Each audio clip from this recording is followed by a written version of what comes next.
Пред изборите ветуваше, а сега новата влада одбива да укине радиодифузната такса. Скоро 40 дена откако е формирана владата, немаат табер да укинат радиодифузната такса, па дури и избега од иницијативата таа да биде укината, обвини денеска ВМРО ДПМН.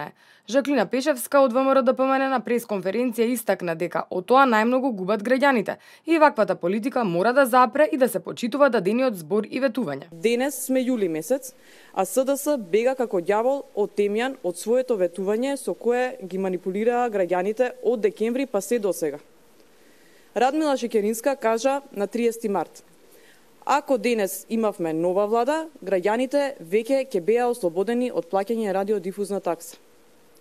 Еве, СДС има влада, Радмила Шекеринска е во владата речиси 40 дена, ама немаа табер да ја укинат радиодифузната такса, па дури и избегнаа иницијатива на ВМРО ДПМН таа да биде укината. Таа потсети дека минатата недела пратениците на ВМРО ДПМН доставија предлог измени на закон за укинување на радиодифузната такса пред собранието, кој експресно беше одбиен од пратениците на владеачкото мнозинство. Инаку во ребалансот на буџетот кој во петокот беше доставен до собранието, се предвидени средства од 3,2 милиони евра за финансирање на јавниот сервис, согласно предвиденото укинување на радиодифузната такса.